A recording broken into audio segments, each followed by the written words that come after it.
Hi everyone. I felt like filming in here today, so a change of scenery for the next few videos. I think the lighting is okay. This has much better lighting than my bedroom, so I don't know why I'm questioning it. You may hear my computer making a lot of noise because it's warm in here, so sorry about that, but I don't think it'll pick up a whole lot. So, well, you've seen the title and you've seen the thumbnail, so you know what this video is.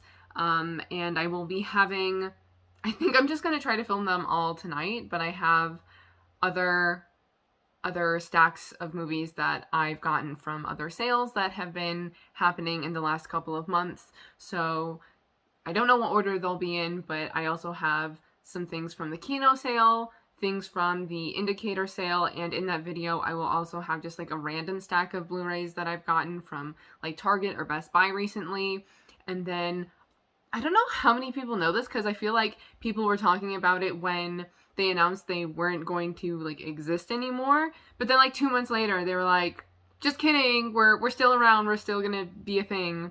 And so I got a stack of Twilight Time titles because I've made orders from Screen Archive? Is that the website? I think so. Something like that. And so they had like a promotion that was a 20% off coupon code. And so I got a stack of Twilight Time titles. Yes.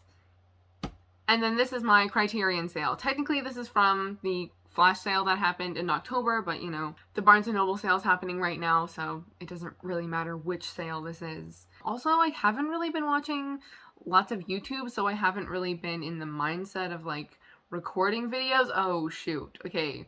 Another thing that I have to mention before I actually get into this. One of the videos that I made in October, I mentioned that I was working on a video that had to do with A24 horror movies. Except I was dog sitting at the end of October and into November, and unfortunately their internet was like not working for most of the time that I was there. And then when I got back in early November, I got sick with a cold and I couldn't go for like 3 days.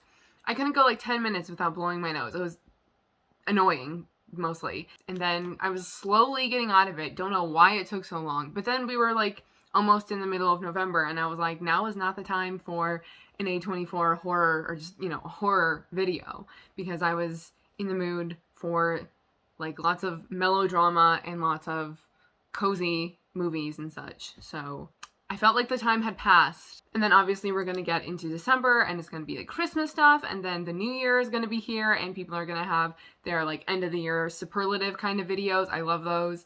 And, you know, ideas and goals for the following year. I'm still going to do the video, which is going to be like movies you may be interested in if you like A24 horror, but I'm probably not going to work on it for a couple of months, or at least it's not going to be up for a bit because it's not the right time, okay? Yeah, I got 8 things from the flash sale, and you know, I wasn't going to get anything at first, but then I started looking at just what they have in the collection, and then I saw this title here that I'm gonna talk about first. I guess I should say that I haven't watched any of these yet. Along with like not really being in the mood to like watch YouTube, I haven't really been watching that many movies either. Sort of a couple of TV shows, and I've been kind of forcing myself to watch some things that are on the Criterion channel that are going off at the end of the month, but I've been mostly in like a reading mood and a listening to music mood. So that's where I'm at right now. And one of the reasons why I haven't seen any of these yet. But I think that this whole stack, from what I know about the films, I feel like these are really good like November, December movies. So like I said, I was just going through things that are in the collection, and then I saw this movie and I was like, oh shoot, I think I'm gonna make an order. And I did have a $50 gift certificate that I used towards this order, thankfully, because of how many sales were happening, and that I was like, oh, I would like that. So anyway, the first title that I have here is All That Heaven Allows, from 1955 and directed by Douglas Sirk. What I know about this one is I think Jane Wyman? Yes. She plays a widow, and then Rock Hudson plays, I think, her gardener, and they end up having an affair, or at least having an intimate relationship. I don't know if you would necessarily call that an affair if she's not married. I don't know if he is, but I don't think so. I think he's supposed to be like a lot younger, even though I think they were like closer in age. I remember I looked up their ages and I was like, what? That's what I know about this. This seems so good for like this time of year, end of November, beginning of December, like end of fall, beginning of winter. So I should watch this. The reason why I haven't though, well, okay, wait. I also just want to mention that there's a clip on this on Criterion's website. And this also stars Agnes Moorehead, who I mostly know as like Endora from Bewitched. She's great as like a character actress. I really think so. She's also in The Magnificent Ambersons. I haven't seen that in a really long time though. And I don't know, just the clip is so intriguing. And I'm like, yes, this seems fantastic. But the reason why I haven't watched this one yet, for the most part, is because I also decided to get Magnificent Obsession, which is from the previous year, 1954, also directed by Douglas Sirk, also starring Jane Wyman and Rock Hudson. So I was like, oh, this was made the year before. I want to watch this first, and then watch All That Heaven Allows. I keep kind of going back and forth on that. I'm like, do I really want to do that? Does it matter? I don't know. However, this also comes with the 1935 Magnificent Obsession, directed by John M. Stahl, because they are both adaptations of the same novel, which I actually found a PDF for online. So now I'm like, oh, maybe I'll read that, especially since I've been in the reading mood. I'll read that, and then I'll watch the two adaptations of Magnificent Obsession that are in this release. So, I mean, I bought 8 movies, but technically it's 9 movies. I don't really know what this one is about, but melodrama, that is what I know. That was, for the most part, the theme of this purchase. And then I also got The Last Metro, directed by François Truffaut, from 1980. I don't know if I've seen any of his... I'm trying to think of like the latest works that I've seen from him. I know there are some from like the late 70s, probably. Anyway, I know that this has to do with a theater troupe, and I think they are hiding some Jewish people in their theater from the Nazis. It takes place during World War II. I know it stars Catherine Deneuve, who I love, and I think this will be, I don't know, to me this is sort of like the middle of her career in a way, because of how many things that she did in like the 50s and 60s, and like that I feel like is what so many people know her from, are those films. But I mean, she still freaking acts today, and she's in more than like 100 things. I think almost 200 things are listed on her IMDb page. That's insane. Amazing. This is actually going much quicker than I thought, because, well, I already said that so many, I mean, reasons why I chose these is just like melodrama, historical dramas, that sort of thing is what I like a lot in November, even though it's the end of November and I haven't watched these yet. But speaking of historical drama, I also got Lola Montès, directed by Max Ophuls, from 1955. I think this is also based on a book, but one that's really hard to find like out of print now, so that's okay. It doesn't matter. This is one of my favorite covers. I'm so glad I got this finally. Because speaking of Belle de Jour, that's probably my favorite artwork, and I love just all the artwork that is done by David Downton, and this is another one of those. He also did The Earrings of Madame de, Le Plaisir, Le Ronde, I think? La Ronde? Le Ronde? Is it masculine or feminine? I don't know off the top of my head. Oh my gosh. Okay, well anyway, this is about Lola Montès, who I'm not really familiar with who she is, but there are some like really touching images that I've seen online from this film. Just, I don't know how to describe it very well, but yeah, like these ones. I don't know how well it'll show up here, but it just seems like it's, I don't know, an important, like that moment there seems like it's so important, but it's also kind of heartbreaking. I don't know, there's also just like, this is blue and this is red, but there's one that it doesn't have like a color tint to it, and it's just like you can see her yellow dress, or sort of, kind of like the cover. To me, it seems like she doesn't really want to be there, but this is like a really significant moment in her life. I don't know, that's just me inferring whatever from the image. And then look at these images as well. Like, look, it looks perfect for December. Because it's snowing in the bottom photo. Is that why? Probably. The costuming in this looks fantastic. I don't know. I just feel like the entire thing, I'm just going to be thinking about the overall production design. I don't want to read the back, so I'm not going to. Sometimes I think about reading the back just to let you know what things are about, but I don't want to know. I don't want to know more. So then I have, oh shoot, you know, I haven't been telling you the spine numbers, and I like doing that. So rewind a bit. All That Heaven Allows is spine number 95. Magnificent Obsession is spine number 457. And also, amazing, though kind of wish it was a little earlier, Written on the Wind has been announced as an upgrade. So I was looking at that. I was like, why is this not available on Blu-ray yet? I was very upset because honestly, that's the one that I feel like I've been interested in the most. I don't remember why, but it came on my radar for some reason around the time that I got into Criterion. And so I've been just waiting this whole time for it to be available on Blu-ray instead of only DVD. And now it's finally been upgraded. I'm not sure how I feel about the cover. Honestly, I kind of wish it was like more in vein of these two.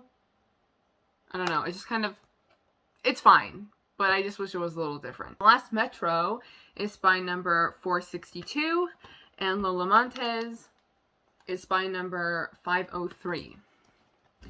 And then I got spine number 592, Designed for Living, from 1933. Directed by Ernst. Where's his last name? I swear, I don't think I know how to pronounce his last name. Ernst Lubitsch. Ernst Lubitsch. Lubitsch? Where's he from? I don't know. I don't know what to emphasize. Because I feel like whenever I see words that are like in Italian, even if it's like German, I just make it sound French. This is another title that I had thought about getting in previous years, but what really made me get it this time around is that it has Miriam Hopkins in it, and I watched earlier this year Dr. Jekyll and Mr. Hyde from 1931, 1932, something like that, and she plays a character in that. I say a character because it's like a made-up character. I can't think of her name because they like, is it Ivy? I think it might be Ivy. I don't know, but they like make her up for the film. It's not a character that's like in the story by Robert Louis Stevenson. She was so fantastic in that. I was like, I need to see more that she is in. So I got Designed for Living, and this also stars Gary Cooper and Frederick March. Frederick? I always said Friedrich because that's how they pronounced it in the introductions on TCM. That, oh my god, I think I've just realized that that's how I know things sometimes.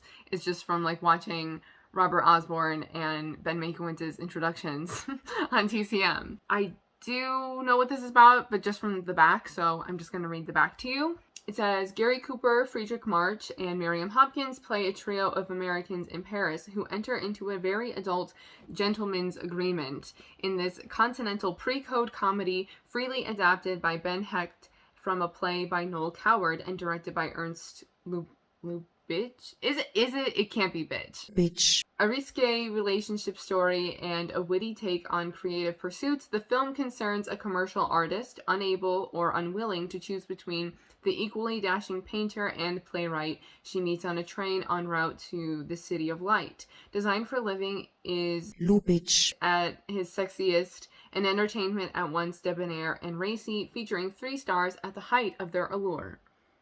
So very much looking forward to this, especially because I feel like I haven't really delved into pre-code films the way that I've wanted to. And I think a lot of I don't know, I think I've seen a handful that I just don't really like that much, but also aren't necessarily films that would be huge for, like, as a pre-code film, in terms of it being, like, risque, as this says.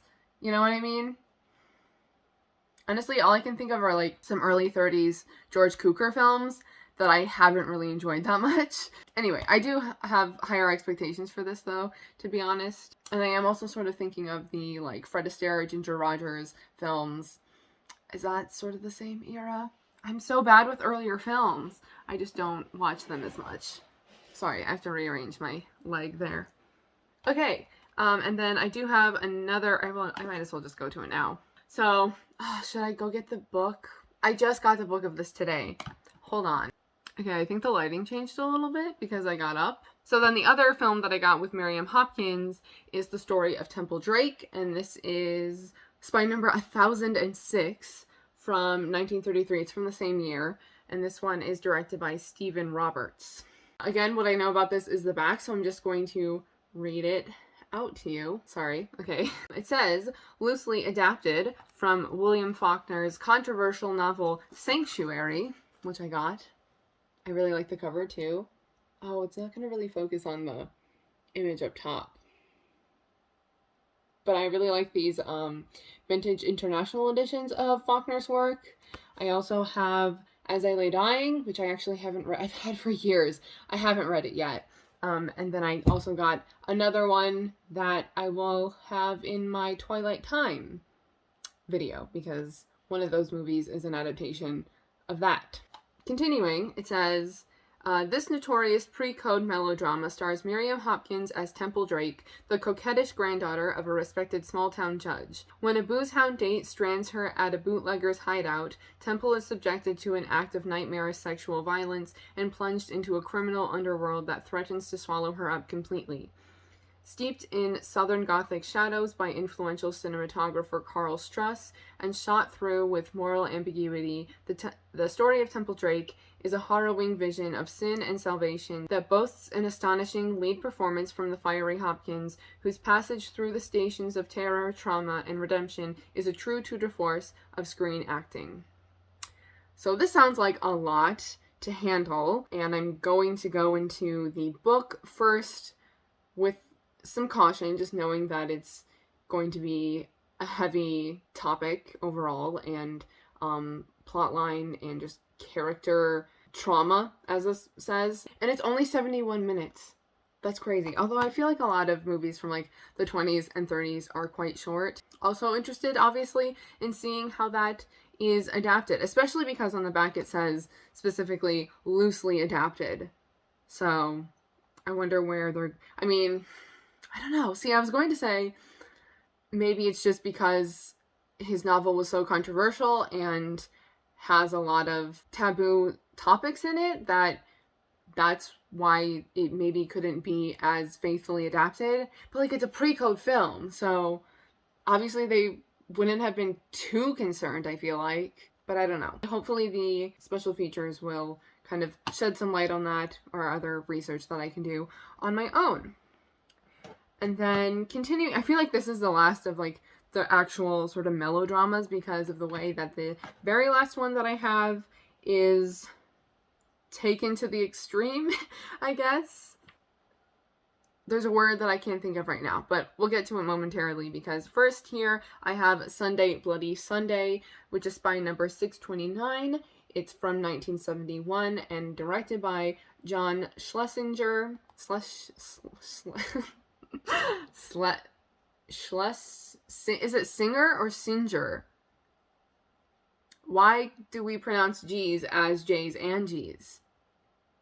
Good question. Okay. And what I know about this is that I think I need to double check. They're married, right? Are they married? I realized that I think I was like inferring a lot from the description that I actually am not 100% sure about. What I thought this was about is that a married couple are both sleeping with the same man. And then I was like, ooh, but like, is this an arrangement? Do they know that they're both sleeping with him? But I question, are they married, or is it just the relationship? This man happens to be sleeping with like two different people. Yeah, I don't know. I'll read the back, okay? So this was the follow-up to Midnight Cowboy from the same director. With this deeply personal take on love and sex, Sunday, Bloody Sunday depicts the romantic lives of two Londoners See, that makes it seem like they don't know each other. A middle-aged doctor and a prickly 30-something divorcee, played with great sensitivity by Peter Finch and Glenda Jackson, who are sleeping with the same handsome young artist, played by Murray Head. A revelation in its day, this may be the 70s' most intelligent, multi-textured film about the complexities of romantic relationships. So now I'm like, I don't think they're married. I don't think they're married. I just think that they're both sleeping with the artist. And this has been on my wish list, I feel like, since it came out, but for some reason I never really had like the full draw to it to get it until now. And sort of one of the other reasons why it like shot up in my wish list recently is because of Glenda Jackson, who I've been watching some more things from, and I did get another film with her from Kino. Yes.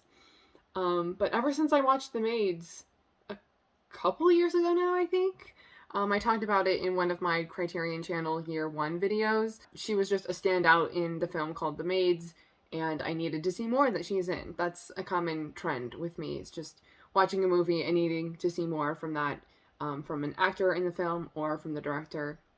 And now I'm intrigued to actually get this figured out.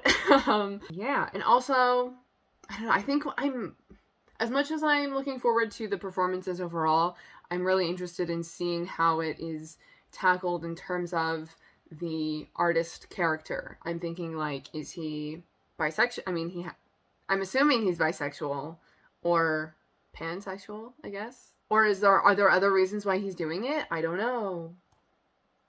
But I feel like usually if you have a bisexual character, it's a female character. And this is the 70s too. I don't know, I'm just lots of intrigue there. Lots of things that I'm thinking about now. And lastly, I have Beyond the Valley of the Dolls. Oh gosh, the lighting. It's a lot of reflection.